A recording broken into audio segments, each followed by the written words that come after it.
Yo, what's rocking YouTube, man? Let's get to it. Today we gonna talk about the 44 caliber killer, man, the son of Sam, man. I was with him in Sullivan, man, and here's my story. Check it. So we all heard of the son of Sam, you know what I'm saying? The shit that he did a long time ago. He had New York under siege. Had females changing the color of their hair because according to what he would do, he was killing blondes and shit, right?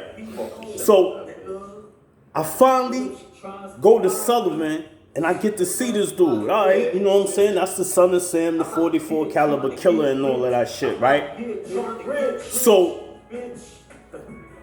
there was another serial killer in there named Artie Shortcroft. Now, Artie Shortcroft was a dude that was killing prostitutes up in Buffalo, New York. He would strangle them, you know what I'm saying?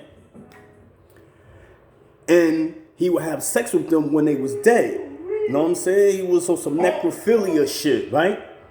So we all read the book, and he was sitting right there when they showed his shit on HBO. You know what I'm saying? And he used to run around and shit and, you know, play with certain niggas and grab them with the hands that he was killing bitches with. You know what I'm saying? He was burying them in the snow in the wintertime. So this shit is crazy.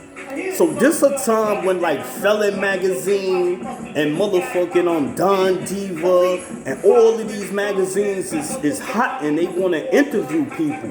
So David Berkowitz, the 44 caliber killer, was getting most of the interviews. Everybody that had a magazine that was hot was coming to interview Dave. So Artie Shortcroft was a little jealous. You know what I'm saying? He was getting mad mail and shit like that. He was like a big fat slop motherfucker. A matter of fact, he was trying to get trailer visits with his wife. And they was dubbing him. Cause come on, bro, you was killing bitches and you trying to get trailer visit with your wife and shit. So he tried to write Albany and tried to write the shit up. And niggas was ready to blaze the shit out of him because you getting ready to try to fuck up trailer visits. Know what I'm saying? Well, you know you don't deserve that shit, bro. What you mean you gonna try to write it up and do all that shit? Nigga, we trying to rock them shits and you trying to fuck it up so us. So we was about to, we put the pressure on that nigga. Yo, you got to chill the fuck out. So he was a fat, sloppy motherfucker when I seen him. When they showed him on HBO, he was a young nigga. And he was in Green Haven for fucking with some little boys and shit. In Sullivan, they got some crazy motherfuckers like detectives that killed their wives and police officers and the black rapists and shit. A nigga that'll leave a black glove every fucking time he rape a bitch and shit. And ended up fucking with one of the CO bitches there. The bitch used to bring the nigga in packages and all that shit. They found pennies and lipstick in the nigga's cell one day and they shipped him up out of there. And that was the CO bitch that was fucking with him cause he used to fuck with her best friend. Nah, that shit go. And they ended up getting that biker bitch the fuck up out of there. You know what I'm saying? So anyway, back to David Berkowitz. So being that this nigga, Artie Shortcroft, seemed like he was jealous, you know, I'll be on some bullshit sometimes. So I'm sitting there, I'm talking to Artie Shortcroft. So I'm like, yo, check it. You know, David is like the most famous serial killer of all time. So, Artie, if you kill David Berkowitz, you know what I'm saying? Imagine how more famous you'll be and everybody will come and want to, you know, put you in the magazine. I told that nigga that shit. That nigga said, oh, no. That nigga got shook and scared and all that shit. That shit was funny to the motherfucker, right? So back to Dave. So one day, you know what I'm saying? You know, I got to know him a little bit. He used to be in church and all of that. So I used to go down to church and just to see, you know what I'm saying, him preach and stuff. But he became a preacher and shit, right? So one day, I went to him. And I asked him, I said, yo, Dave, you know what I'm saying? I know they saying that you said your dog made you do it and all type of shit. And you know what I'm saying? And I understand what happened to you on the visit. You know what I'm saying? I'm on the visit.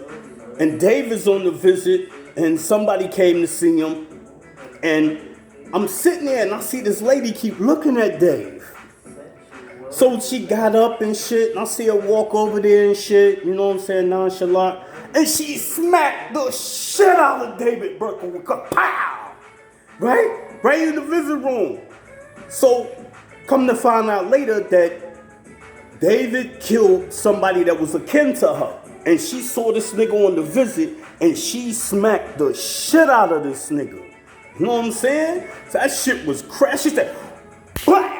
You know what I'm saying? I guess she felt a little better to get a little smack. David just sat there, he ate that, he handled that, you know what I'm saying? You know he probably deserved that shit. So I asked David, I said, yo, you know, like, what made you do that shit? You know what I'm saying? He said that, you know, he was dealing in the occult. He said that, you know, he was demon possessed.